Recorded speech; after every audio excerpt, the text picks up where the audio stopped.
This channel does not promote any violent, harmful, or illegal activities. All content provided by this channel is meant for an educational purpose only.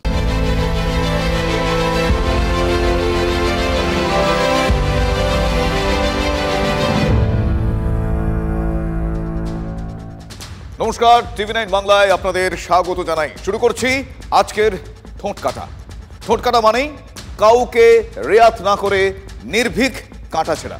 হ্যাঁ, আপনারা জানেন নামি দামি নেতাদেরও কড়া কড়া কথা বলতে ঠোঁট কাটার ঠোঁট কাঁপে না, আজও তার অন্যথা হবে না।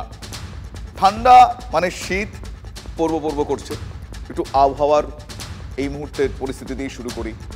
উৎসব ওদিকে আবারও শেষ হয়নি, উৎসবের একটা রেশ রয়ে গিয়েছে। আর আমরা জানি বাঙালির 12 মাসে 13 পার্বণ। কার্তিক পুজো, রাস পূর্ণিমা, আমার চারপাশের আবহ দেখে আপনারা অনেকটা বুঝতে পারছেন। আজকের ঠোঁটকাটায় আমাদের এই বাংলার কথা আপনাদের বলবো। এই বাংলার, যে বাংলা দিয়ে শুরু করলাম, বুঝতে পারছেন তো আমার আশপাশের আবহটা, যা চারদিকে চলছে। এ বাংলার চারদিকে যা যা চলছে সেই দিয়েই আজ ঠোঁটকাটা শুরু করছি। মেলা কমিটির সম্পাদক গৌতম মণ্ডল, সভাপতি রণজিৎ খান, রাকেশ আছেন, সবাই আমাদের যারা আছেন সবাই মিলে আজকে বড় একটা জোরে হাততালি হয়ে যাক। এমএলএ সাহেব রাজ কমিটি এবং মেলা কমিটিকে সম্বর্ধনা জ্ঞাপন করছেন। উৎসবের সূচনা হয় ভাঙড়ের তারদহে। মধ্যমণি ক্যানিং পূর্বের এমএলএ শওকত মোল্লা। অতএব আরাবুল ইসলাম, কাইজার আহমেদরা যে ধারে কাছে থাকবেন না সেটা বলার অপেক্ষা রাখে না। তবে তারাদের ভিড় ছিলেন 2 এমপি, সায়নী ঘোষ, প্রতিমা মণ্ডল, আর 2 এমএলএ। কারা তারা? লাভলি মৈত্র এবং ফিরদৌসী বেগম। আকর্ষণ ছিল মিস জোজোর গান। তার আগে গানের স্রোতে ভাসিয়ে দিয়ে গেলেন সায়নী, লাভলি, প্রতিমা। যে রাধে সে চুলো বাঁধে, আমরা বলি না? একবার দেখাই সে ছবি।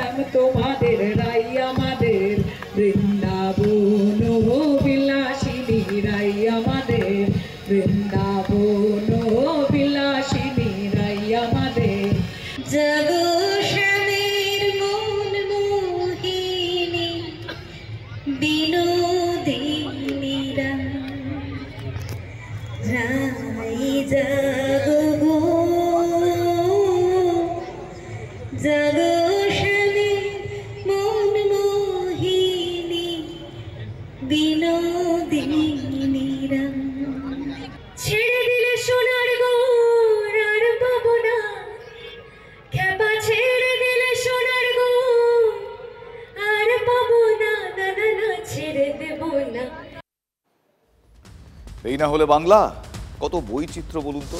একদিকে গানের লড়াইয়ে জমজমাট শাসক মঞ্চ, অন্যদিকে এই শাসক দলেরই এক নেতা গুলি খেতে খেতে শুক্রবার রাতে জোর বাঁচান বেঁচে গিয়েছে। আপনারা দেখেছেন সেই ছবি। কাউন্সিলর সুশান্ত ঘোষের কথা বলছি। তার জন্য পুলিশকে আজ মানে রোববার সকালে জলে নেমে পড়তে হলো, মানে আক্ষরিক অর্থেই জলে নেমে পড়তে হলো। পুলিশ ডুবুরি জলে ডাঙায়, মানে সুশান্তর বাড়ি লাগোয়া জঙ্গলে, সেখানেও পুলিশের ছানবিন যেটাকে বলে, সেই ছানবিন করতে দেখা গেল। ফেলে যাওয়া অস্ত্রের খোঁজে পুলিশ মরিয়া। কোন অস্ত্র? আপনারা সেই ছবি নিশ্চয়ই দেখেছেন। ওই যে স্কুটি করে দুজন এসে একজন সুশান্ত ঘোষকে টার্গেট করার চেষ্টা করলেন, আরেকজন যে পালিয়ে গেলেন তিনি কিছু দূর গিয়ে প্রত্যক্ষদর্শী বলেছিলেন যে ওই অস্ত্র সে ছুঁড়ে ফেলে। সেই অস্ত্রের খোঁজ কিভাবে, দেখুন সেই ছবিটা।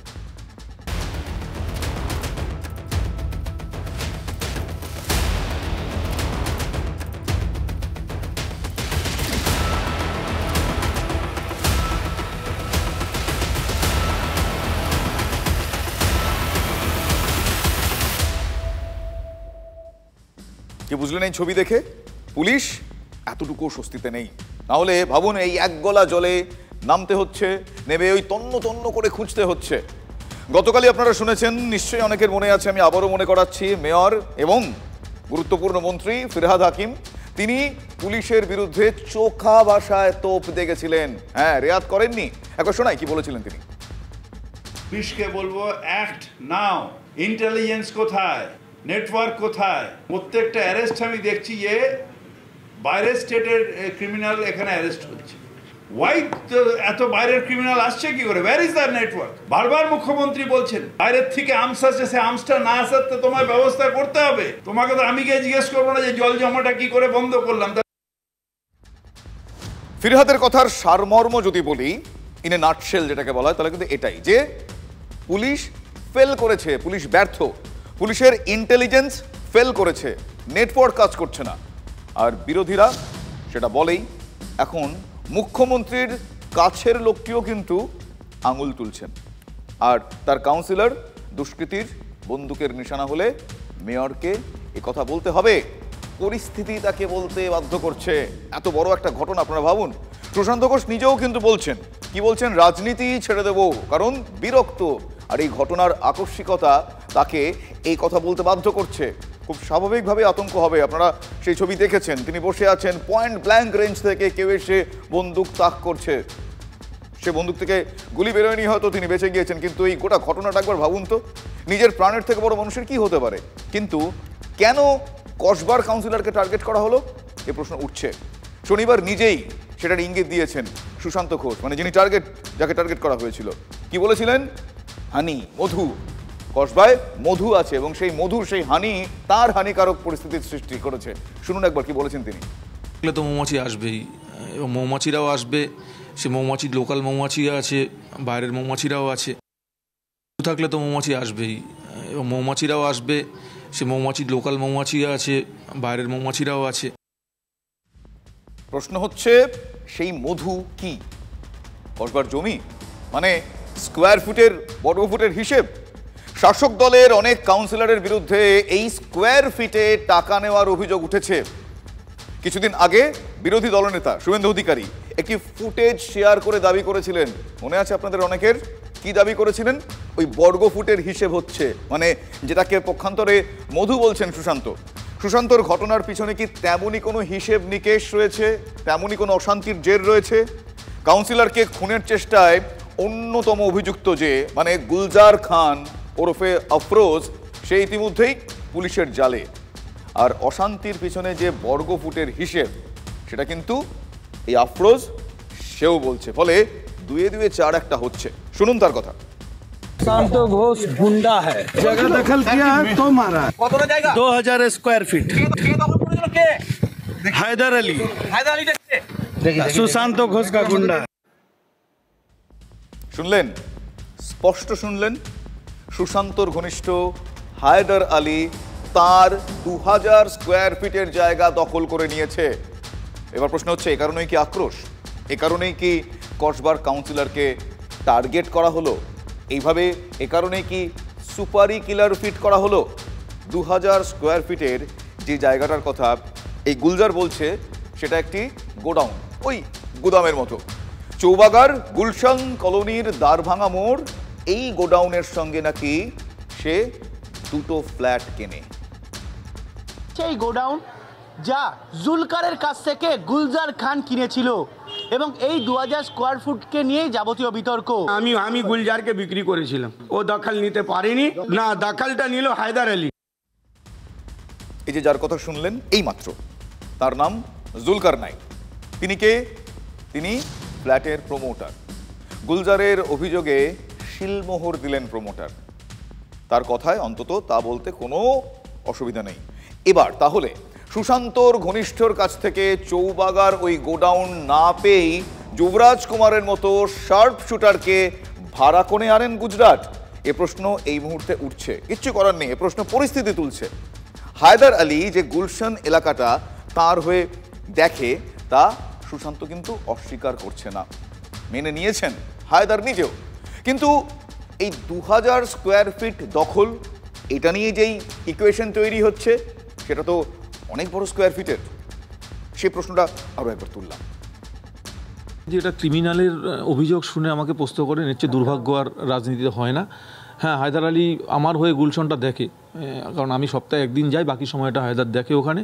এবং আমার স্ট্রিক্ট ইনস্ট্রাকশন আছে, আমার কাছে যে ইনস্ট্রাকশন আছে যে জলা জমি ভরাট করে কিছু করতে দেওয়া যাবে না, সেটা হায়দার ওখানে ফলো করে। তাতে আমাদের জ্ঞানত অজ্ঞানত হয়তো কোনো শত্রু হয়ে থাকতে পারে। আর একটা কথা বলেছিল কি ওখানে তোর দায়িত্ব আছে, যদি কোনো ভেড়ি ভরাট হয় তো আমি সব থেকে আগে তোকে ধরবো। দাদা এই জিনিসটা আমি ফলো করে চলছি, সেই জন্য আমি দাদাকে আগে বলেছি এটা ভেড়ি ভাড়াট হচ্ছিলো, দাদাকে আমি আপডেট করলাম দাদা ওখানে একটা ভেড়ি ভাড়াট হচ্ছে, তখন দাদা যা অ্যাকশন নেওয়ার আছে দাদা অ্যাকশন নিয়েছিল। দাদার কথা বলছেন, দাদার অ্যাকশনের কথাও বলছেন, সুশান্তও বলছেন। এই জুলকারদের বিরুদ্ধেই উল্টে ভেড়ি ভরাটের অভিযোগ উঠছে। কাউন্সিলর হয়ে আসার পর ভেড়ি বোঝাতে দেননি তিনি, আর সেটাই কি তাহলে আক্রোশের কারণ? এই প্রশ্নগুলো এই ঘটনায় বারবার আসছে। হায়দাররা যে ভেড়ির কথা বলছেন, আমাদের প্রতিনিধিও সেখানে পৌঁছে গিয়েছিলেন, লোকজনের সঙ্গে কথাও হয়। একবার শুনুন তারা কি বলছেন। যেখানে দাঁড়িয়ে আছি সেটি একটি ভেড়ি, যা দীর্ঘদিন আগে বোঝানোর অভিযোগ ওঠে এলাকারই এক জমি ব্যবসায়ী জুলকারের বিরুদ্ধে, যেটা সুশান্ত ঘোষটা দাবি করেছিল। এবং সেই ভেড়ি আটকায় কিন্তু 2022 সালে যখন কাউন্সিলর হয়ে আসে সুশান্ত ঘোষ, সেই সময় যে এই যে সুশান্ত কুমার ঘোষের যে কঠোর অবস্থান এবং জমিয়া মাফিয়াদের বিরুদ্ধে যে রুখে দাঁড়াবার যে অবস্থান, তার ফলেই ওনাকে আজকে টার্গেট করা হচ্ছে। শুনলেন? এবার একটু ভাবতে হবে বিষয়টা। একবার কল্পনা করুন, 120 বিঘায় 100 কোটির কারবার বানচাল। টাকার অঙ্ক নেহাত কম নয়। তাই কি পথের কাঁটা সরিয়ে দিতে এই গুলজারকে সামনে রেখে ষড়যন্ত্রের পিছনে ওই প্রমোটার? জুলকার কি বলছেন সেটা এবার শোনা দরকার, শুনুন। আমি তো জমি উঁচু জমি নিয়েছি, সেটা আমি পীর দলিল দেখে সার্চ করে নিয়েছি। ওরা একবার ঘেরে দিয়েছিল, সেটা আমি কোর্ট থেকে অর্ডার পেয়েছি, এই কোর্টের সমস্ত কাগজ আছে, এই জমি নিয়ে কোনো বিধাবাদ নেই। সেটা হতে পারে ওই কেসটা এদিকে ঘুরাচ্ছে, ওই কেসটা এদিকে ঘুরাচ্ছে, ফাঁসাবার চেষ্টা করছে। আপনাকে ফাঁসানোর চেষ্টা? হ্যাঁ, আমাকে ফাঁসানোর চেষ্টা করছে। শুনলেন জুলকারের কথা? তিনিও ষড়যন্ত্র দেখছেন, তাকে নাকি ফাঁসানোর চেষ্টা হচ্ছে।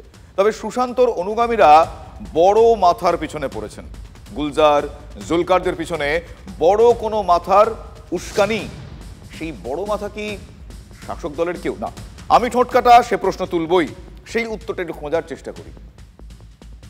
মোহরা আছে, এর পিছনে কোনো একটা বড় গেম চলছে, এটা পুলিশ খুব তাড়াতাড়ি বের করে নেবে। হায়দার আলী কোনো টার্গেট নেই, টার্গেট সুশান্ত কুমার ঘোষকে শেষ করবে। কোনো না কোনো পলিটিশিয়ান, অ্যান্টি পলিটিশিয়ান এর পিছনে এর বড় হাত আছে। পুলিশকে খুঁজে বার করতে হবে উদ্দেশ্য কি, কারা করেছে। প্রশ্ন হলো, পুলিশের জালে সেই বড় মাথা উঠবে, সামনে আসবে এই ষড়যন্ত্রের পিছনে থাকা সেই ষড়যন্ত্রী, বড় ষড়যন্ত্রী? তবে পুলিশের নজর এখন লিঙ্ক বিহার, মানে বিহার যোগে নজরে বিহারের কুখ্যাত এক দুষ্কৃতী যার নাম ইকবাল। এই কসবা কাণ্ডে 2টি বন্দুক এবং কার্তুজ এই ইকবালই দিয়েছিল।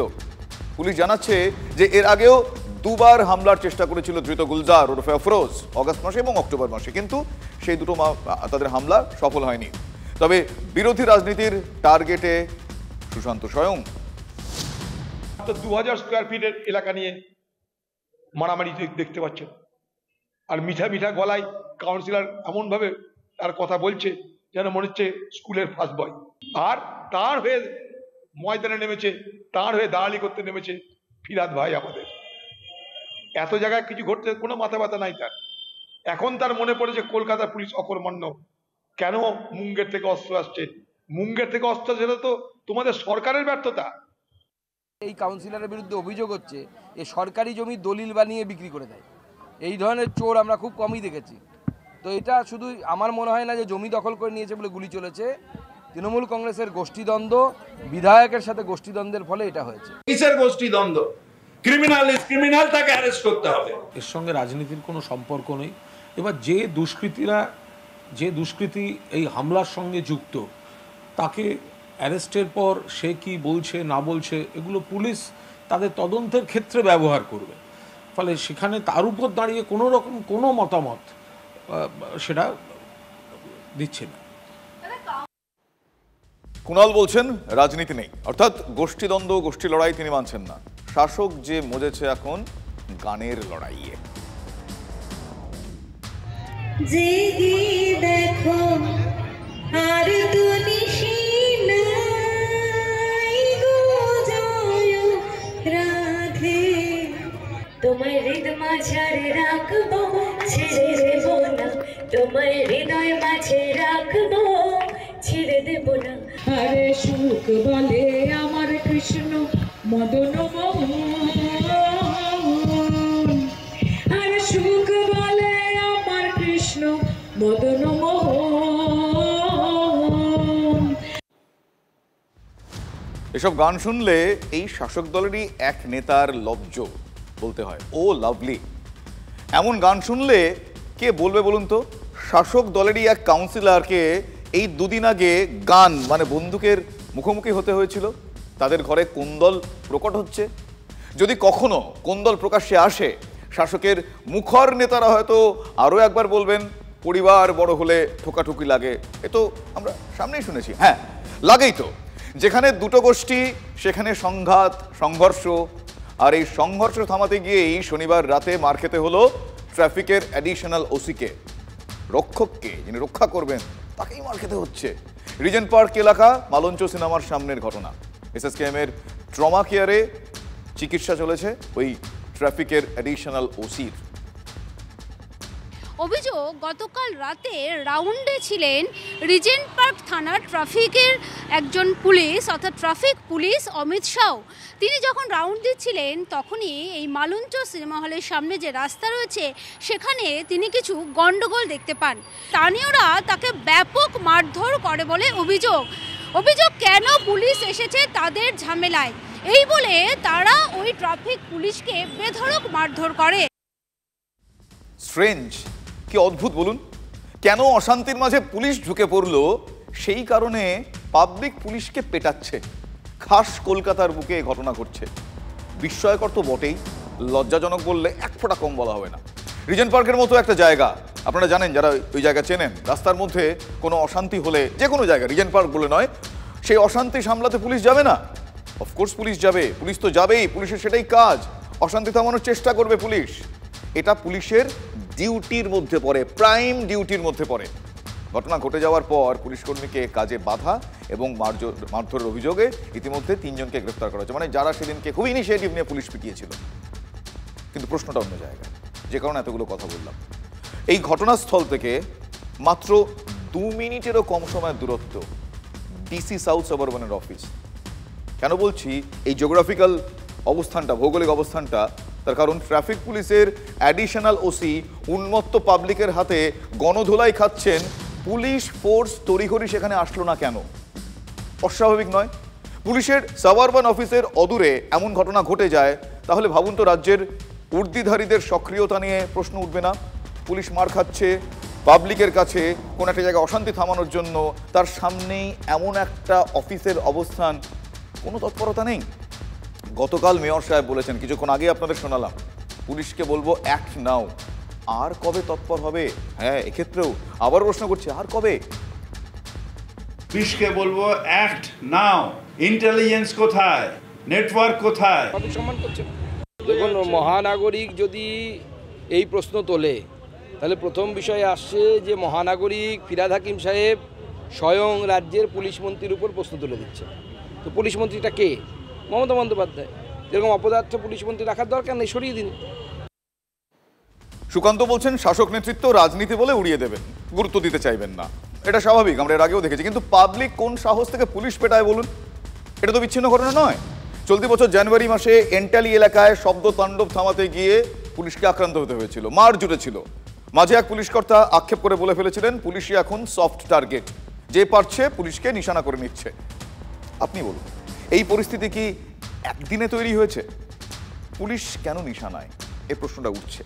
বঙ্গের বিরোধী রাজনীতিতে এর একটা সিম্পল ব্যাখ্যা রয়েছে, শুনুন। পুলিশের প্রতি বিশ্বাস নেই, অনাস্থা। কারণ পুলিশ চোরেদের, ধর্ষকদের, তোলাবাজদের প্রোটেক্ট করছে, ঘটনার পর ঘটনা, জঙ্গলরাজ চলছে। ফলত পুলিশকে দিয়ে আর কিছু হবে না। এর আগে পটাশপুরে দেখেছো, ধর্ষককে গ্রামের মহিলারা হচ্ছে যে পিটিয়ে মেরে দিয়েছেন, বলেছেন পুলিশের হাতে তুলে দিলে ও বেঁচে যেত। দেখুন, পুলিশের উপর মানুষের ভরসা উঠে যাচ্ছে। পুলিশকে রাজনৈতিকভাবে ব্যবহার করার জন্য আমরা এই যে যেখানে যাই, সুকান্ত মজুমদার গাড়ি থেকে নামছে ছবি তোলো, গাড়িতে উঠছে ছবি তোলো, কোথায় কারো বাড়িতে গিয়ে প্রসাদ খাচ্ছে তার ছবি তোলো, পারলে বাথরুমে ঢুকে গিয়েও ছবি তুলতো। পুলিশের এখন এটাই কাজ যে বিজেপির নেতারা কোথায় যাচ্ছে তার ছবি তোলা, এ বাদে কোনো কাজ নেই। তো সেই পুলিশকে পাবলিক ভরসা করবে কি করে? গণতন্ত্রের পক্ষে বিপজ্জনক ঘটনা এবং বিপজ্জনক sign. At the same time police সম্পর্কে অসহিষ্ণুতা, কারণ এই পুলিশই রক্ষক যেখানে ভক্ষক হয়ে যায় বা ভক্ষকদের প্রশ্রয়দাতা হয়ে যায়, সেখানে ন্যাচারালি সেই পুলিশ সম্পর্কে মানুষের বিশ্বাস আস্থা থাকে না। সত্যি একটু ঠান্ডা মাথায় ভাবুন, খুব ভুল ব্যাখ্যা কি সৃজনের? এভাবে যদি পাবলিকের পুলিশ পেটানোর ঘটনা ঘটতে থাকে তাহলে সত্যিই গণতন্ত্রের জন্য তা বিপজ্জনক, ডেঞ্জারাস। প্রাক্তন পুলিশ কর্তা এই ঘটনাকে কিভাবে দেখছেন সেটা শোনাই আপনাদের। আমি বলতে চাচ্ছি যে এক সংখ্যক আজকে দুষ্কৃতকারী, তারা পুলিশকেও যেমন ভয় পায় না, তারা আইনকে ভয় পায় না, তারা একটা অলিখিত নিজেদের একটা আইন তৈরি করে নিয়েছে যে এই আইনটা হচ্ছে কি আমরা তৈরি করেছি, অতএব আমাদের বিরুদ্ধে কিছু করলে আমাদের দাদা বাবুরা আছে, আমাদের ছাড়াবার ব্যবস্থা করবে এবং ছাড়িয়ে আবার অনেককে আবার মালাপুরি এলাকা ঘোরানো হবে। লজ্জা লাগে। It is disgraceful, painful, shameful in the part of the Bengal. As a Bengal, আমি এই বাংলার একজন নাগরিক হিসাবে আমি সত্যি কিন্তু আজকে আতঙ্কিত, আমি দুঃখিত। I express my grievances. প্রাক্তন পুলিশ কর্তা বলছেন তিনি আতঙ্কিত, দুঃখিত। প্রশ্ন হচ্ছে এই নৈরাজ্যের দায় কার বা কে দায় নেবে? শাসক কি কেবল ন্যাশনাল ক্রাইম ব্যুরোর রিপোর্ট নিয়ে তৃপ্তির ওই বাসি ঢেকুর বলে সেটা তুলে যাবে, নাকি গানে গানে পাবলিক রিলেশন চলবে? দায় কে নেবে বলুন তো?